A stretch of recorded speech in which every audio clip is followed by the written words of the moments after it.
Bienvenue à cette nouvelle analyse approfondie.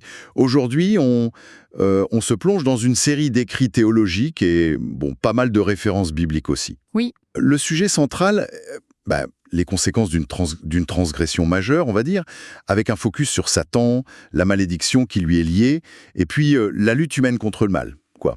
Enfin, tel que c'est présenté dans ces documents. exactement. On a sous les yeux des interprétations, des versets, ça vient de partout. Genèse, Ésaïe, les évangiles, Paul, c'est assez dense. Ah oui, c'est un corpus assez riche. Notre objectif, c'est d'essayer de démêler un peu tout ça, vous voyez, pour comprendre les implications profondes de ce que ces textes appellent la chute, le rôle qu'ils donnent à Satan, et puis la nature du combat spirituel qu'ils décrivent. Bon, allez, c'est parti, on décortique. Oui, Attendez-vous à des perspectives, fascinantes, mais parfois un peu complexes, sur des concepts anciens. tout à fait. Et ces sources, en fait, elles essayent d'interpréter des passages bibliques vraiment clés pour expliquer d'où vient le mal, pourquoi il persiste, pourquoi on a tendance à céder à la tentation aussi. Et puis cette tension-là entre la volonté de Dieu, notre libre arbitre et l'influence qu'on attribue à Satan. C'est une sorte de cartographie, alors. Bon, on pourrait dire ça, oui, une cartographie théologique des suites de la désobéissance originelle. Enfin, selon la lecture de ces auteurs, bien sûr. D'accord. Alors, le point de départ obligé, j'imagine, c'est la Genèse, chapitre 3, verset 14. Exactement. La fameuse malédiction contre le serpent après la tentation d'Adam et Ève. Dieu lui dit Tu seras maudit entre tout le bétail. Tu marcheras sur ton ventre et tu mangeras la poussière. » Ou la terre, d'ailleurs. Le terme hébreu « qui peut vouloir dire les deux, c'est ça. C'est ça, oui. Terre ou poussière. Tous les jours de ta vie. Bon, l'image est super forte.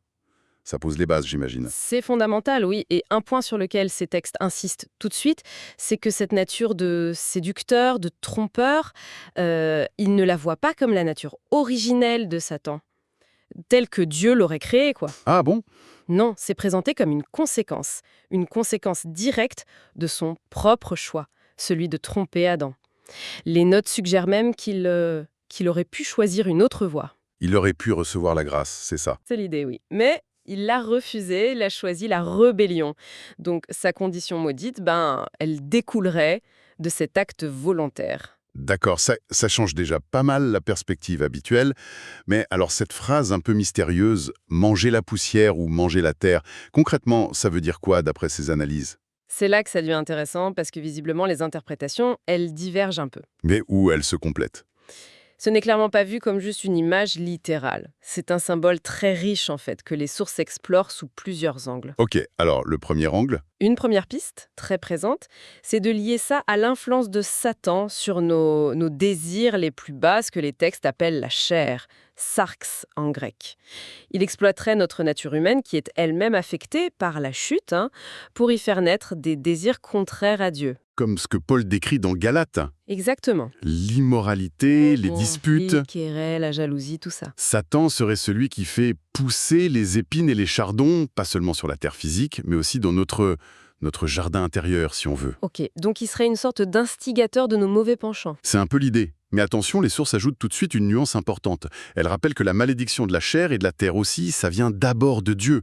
C'est une conséquence du péché d'Adam. Ah oui, d'accord. Donc, même sans Satan pour attiser le feu, comme on dit, ces désirs, ils émergeraient quand même de notre nature déchue. L'argument, c'est que seul Dieu peut lever cette malédiction. C'est ce qui est prédit pour le millénium, par exemple.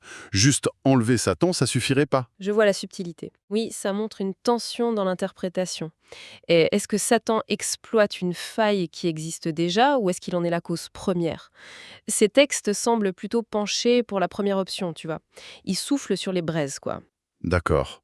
Quelle autre lecture est proposée pour manger la poussière, alors? Une autre interprétation majeure, c'est la tromperie, le mensonge. Là, manger la poussière, ça symboliserait l'activité de Satan comme maître de l'illusion. Ah, Il utiliserait de faux enseignements, des faux miracles, comme c'est évoqué dans 2 Thessaloniciens par exemple, pour nous égarer. Son but, ce serait d'obscurcir notre compréhension des Écritures. C'est Paul qui dit, dans 2 Corinthiens 4, que le Dieu de ce siècle a aveuglé l'intelligence. oui, des incrédules. Et Jésus aussi, dans la parabole du semeur, il parle du malin qui vient enlever la parole semée. Exactement, c'est ça. Satan agirait comme un brouilleur de pistes spirituelles en quelque sorte. L'arme de la désinformation spirituelle. C'est une image parlante. Est-ce qu'il y a d'autres interprétations importantes dans ces documents? Oui, il y en a encore 2 qui ressortent bien. La troisième, elle voit dans manger la poussière une référence à la domination de Satan sur le monde déchu. Il aurait instauré une sorte de loi du plus fort. Comment ça?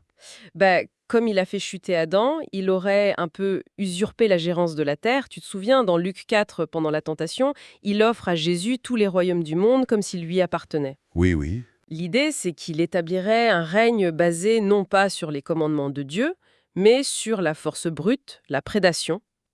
Les sources coréennes utilisent une expression très imagée pour ça. Yagyukangshik.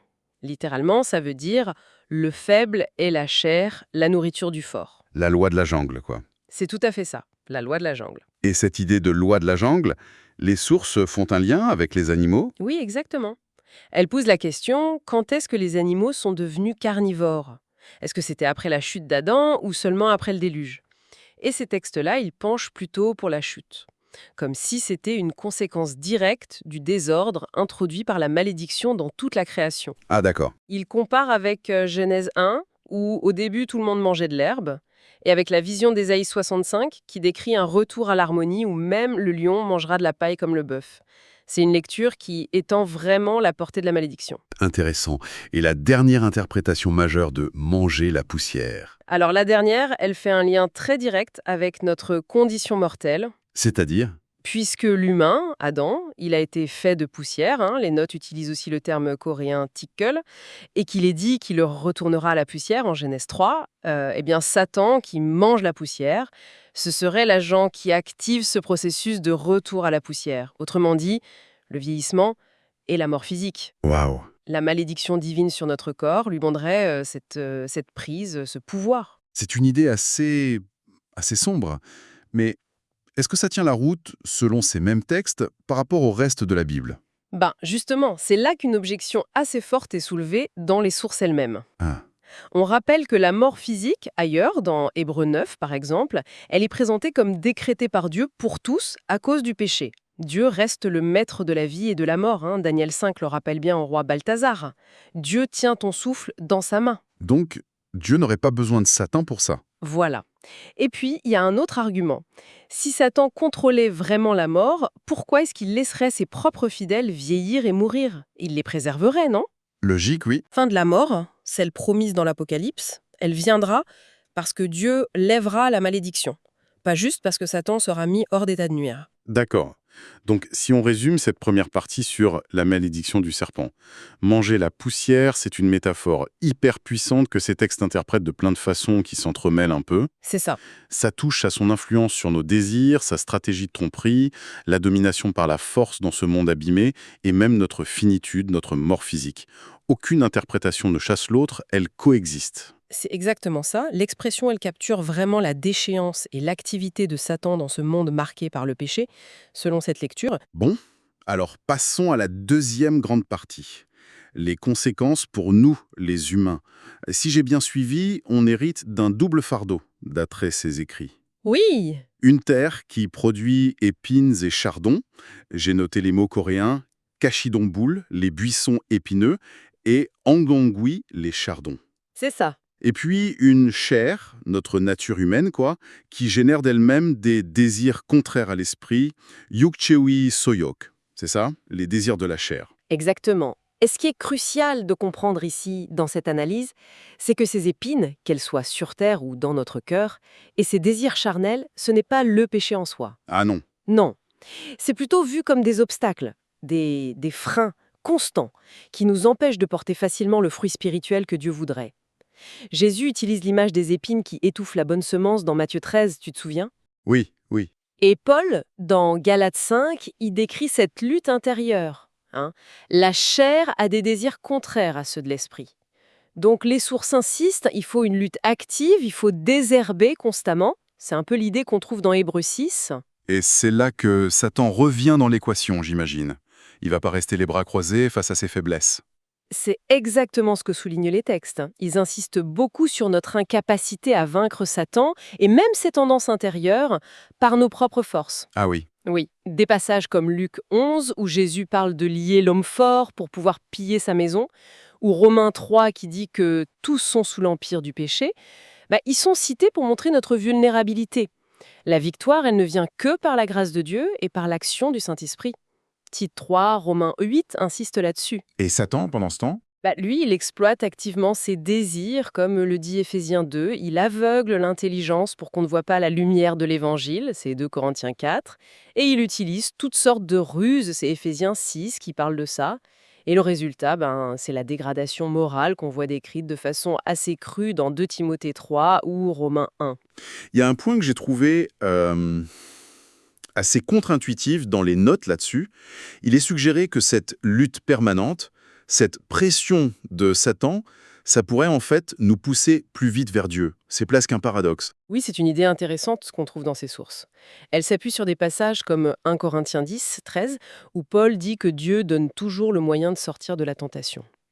L'idée, c'est que d'être constamment confronté à nos limites et à cette opposition spirituelle, ça nous obligerait à faire un choix. Un choix plus conscient et plus rapide, en faveur de Dieu, pour chercher son aide. Ça accélérerait la confirmation de notre libre arbitre vers le bien, en quelque sorte. C'est un peu ça, oui. Mais, insistent bien les textes, la condition pour vaincre, c'est d'abord de comprendre l'amour de Dieu, l'amour manifesté à la croix, comme le dit Romains 5, et puis de recevoir son esprit. C'est Romains 8 qui dit qu'on n'est plus redevable à la chair. Ce qui met vraiment en lumière les limites de nos propres efforts, de notre volonté seule. C'est impossible, quoi. Ah mais complètement. Ces écrits soulignent que les commandements, les plus exigeants, aimer ses ennemis par exemple, ou même juste maîtriser la colère que Jésus compare au meurtre dans Matthieu 5, c'est hors de notre portée sans une transformation intérieure.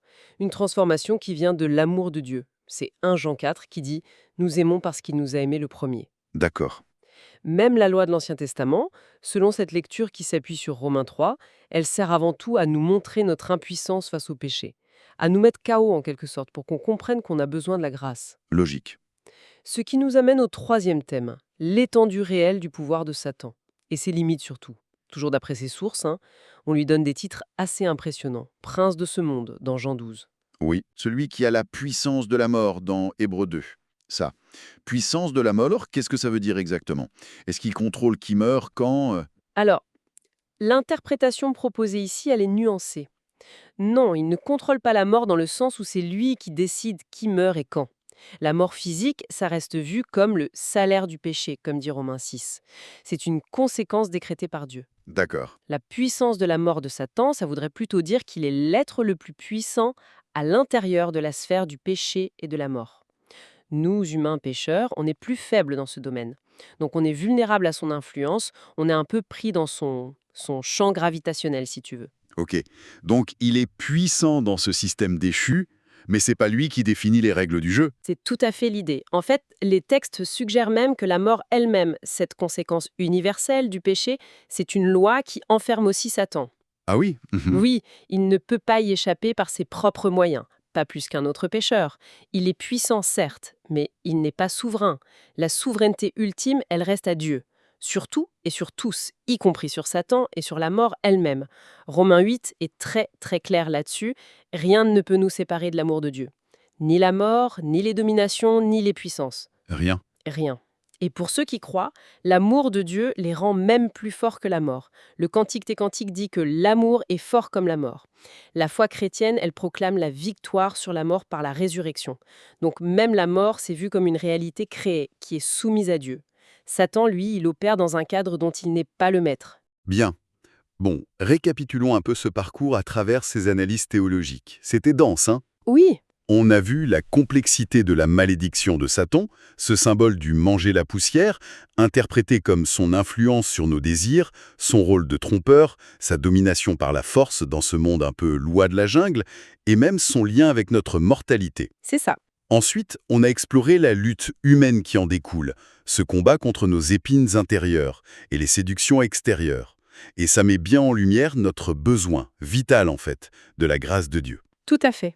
Et enfin, on a vu que, malgré le pouvoir réel qu'on lui décrit dans les textes, Satan opère dans des limites fixées par la souveraineté absolue de Dieu sur la vie et la mort. C'est une bonne synthèse, oui. Et il faut vraiment, vraiment insister sur le fait que tout ça, ça découle de la lecture et de l'interprétation spécifique de ces documents théologiques qu'on avait sous les yeux. C'est une tentative de construire un modèle cohérent à partir des passages bibliques qu'il cite. Une perspective. Une perspective parmi d'autres possibles, bien sûr. Exactement, sur ces questions immenses du mal, de la liberté, de la rédemption. Tout à fait. Et pour laisser matière à réflexion, une dernière pensée qui m'est venue en lisant tout ça.